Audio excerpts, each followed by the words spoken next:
This video is brought to you by patreon.com/worsttake. Get access to exclusive live streams and Discord servers, on-screen shoutouts, and early access to some videos when you join now. Help make sure that we can continue to make content like this by supporting the Patreon. Links are in the description down below.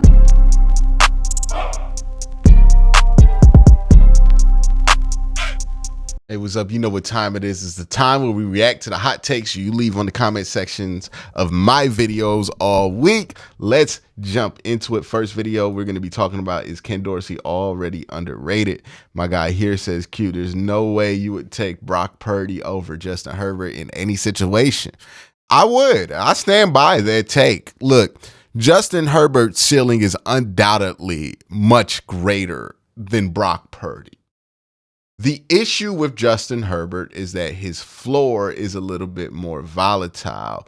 And when it comes to winning, a winning quarterback, what you need from a quarterback that you want to win the Super Bowl with, as much as the ceiling is great, you want that consistency, right? Like, to win the Super Bowl, you have to win either 3 games in a row or 4 games in a row.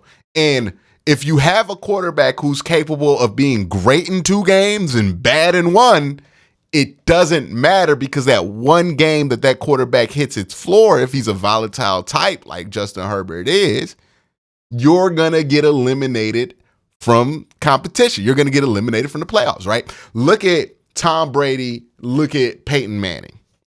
Peyton Manning was undoubtedly the more talented quarterback for both of their careers. Peyton Manning won more MVPs. Peyton Manning was more respected by, people who broke down the film in that time period. Like, obviously, Tom had that renaissance in the second half of his career. But if we're just comparing when both Peyton and Tom were in their primes, people definitely thought that Peyton Manning was the better player. But Peyton Manning was a little bit more of an inconsistent player than Tom Brady. Tom Brady, on the other hand, while he didn't hit those highs early in his career that a Peyton Manning used to hit, he was consistent, right? Like, you always knew what you was going to get from Tom.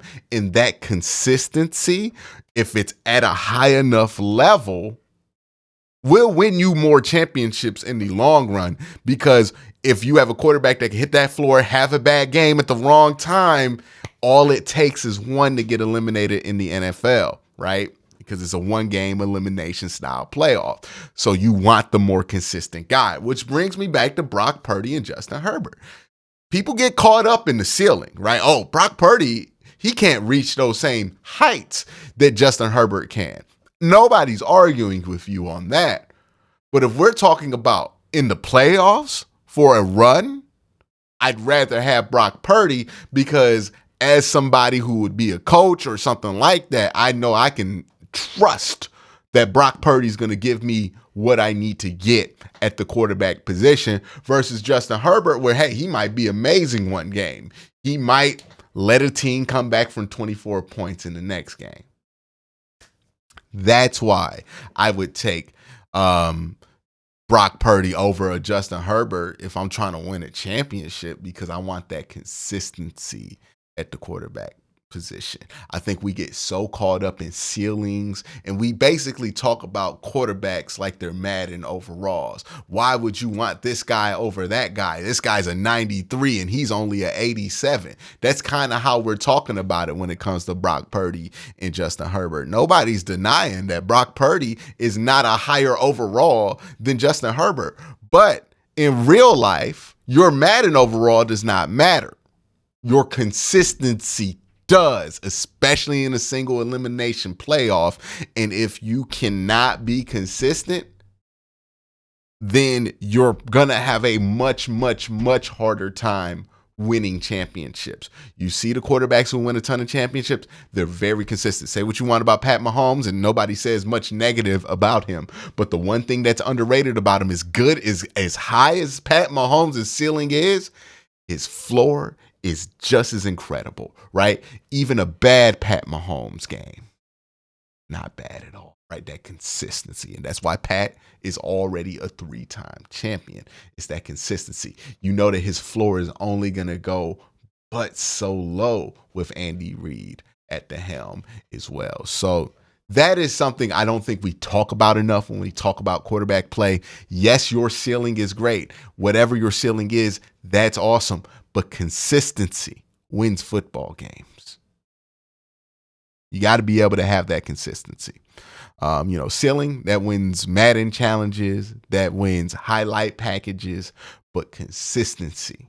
You're talking about a quarterback that can win you a championship. You look at those quarterbacks who've won it. If they weren't great, they were consistent. You just need that.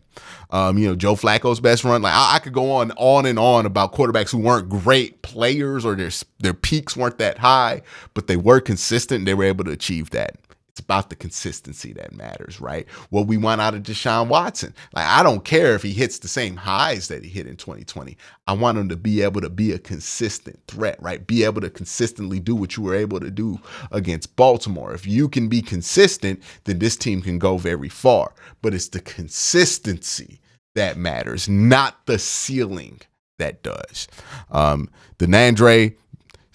DeAndre, right? Yeah, it says, I don't want to be too optimistic, but we literally won 11 games last year with 5 different quarterbacks and leading the league in turnovers. Literally simply being in the middle of the pack in turnover differential gives us an extra win or two. Now imagine this offense actually starts firing with Deshaun Watson and he gets his groove back and the defense maintains their level or gets better in year 2. If we find a way to put some points on the board early, I could see potentially some big blowouts next season. Yeah, the Browns could be a really good team next year. I think that they have a lot of great pieces and I'm excited about this team. I get why some people aren't excited about the Browns, but for me personally, I am. Times a Browns player has had the wrong jersey number. My guy Sammy Football has said not only is it in the okay, so I was talking about jerseys that, like, if you have one of them 2015 to 2019 Browns jersey, that shit's in the back of your closet. And my guy Sammy said, not only is it in the back of the closet, it's a Johnny Manziel football. Oh gosh. The nasty thing about that, Sammy, is that it's a 2015 at Johnny Manziel. Like, you saw year 1. You saw that Bengals game and thought to yourself, let's ride. Like, that's the nuts thing about it, Sam. Like, honestly, you have a rare jersey. I don't know how many people bought that jersey, but you watched that rookie year of Johnny Manziel. And then what? I hope you didn't buy it after he went to rehab, right? Like, there was a whole stint in rehab there. And then you popped out. You was like, yeah, I'm about to get that. That's nuts. You got to tell me more about when that purchasing decision was and what went into it. Because getting a Johnny Football jersey isn't crazy. A lot of people bought Johnny Football jerseys after he was drafted in 2014. I can't blame people for that. He was one of the most popular athletes in the United States at that time when the Browns drafted him. I get it. But 2015 Johnny Manziel jersey is kind of crazy. Trent says dog numbers that just feel right. David Njoku, 85. Yeah, you right on that. 85 just looks right on him. 24 for Nick Chubb. Yeah, that feels right. 2 for Coop. Yeah, that feels right. 23 for Martin. Yeah, he can't switch back to 1. Greg Newsome, 0. I feel that. The next video I'm gonna look at the comments at. Did the Ravens leave the door open for the Browns? With my guy Engraven Vids.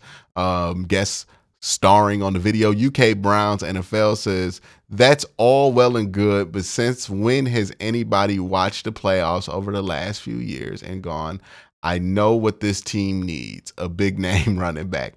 Adding a running back to an already good running back team whose biggest problems have been the passing game just doesn't move the needle for me one bit. Yeah, that's where I'm at. And then you look at who they lost. They lost a lot of guys on the offensive line. So you got a running back, but you might be worse at run blocking. You lost some pieces on the defense that I think are key. I just don't know how you look at that roster and think they're better than they were last year. Now, that doesn't mean they're going to be a bad team. They were a really, really good team last year, the 1 seed. That is worth reminding people. But I just don't think they got better.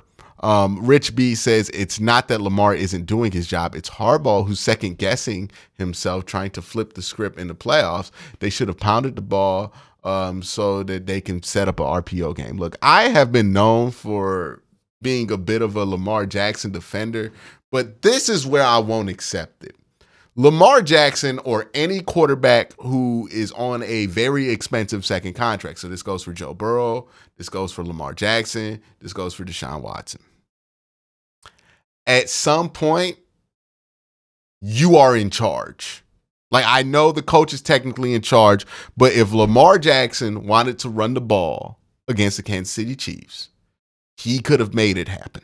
Right? Either he could have just ran it himself or he could have checked into them run plays. When you are the franchise quarterback, when they give you the franchise money, you get final say in a way on the offensive side of the ball. If you feel like the game plan ain't cooking, it's your responsibility as the franchise quarterback to start to get that game plan put in the right direction. Like, you are responsible for it. Maybe if you're on your rookie deal, it's not that way. But once you sign that contract, once you become that franchise quarterback, your imprint on that offense grows. You have more say. The offense is not whoever the offensive coordinator's offense is. It's Joe Burrow's offense. It's Lamar Jackson's offense. It's Deshaun Watson's offense. So you can't then defer anything that negative that happens to the offensive coordinator. While they have a part of it, it's still like, hey, if the quarterback felt like they should be running the ball, they should be running the ball. They would be running the ball, right?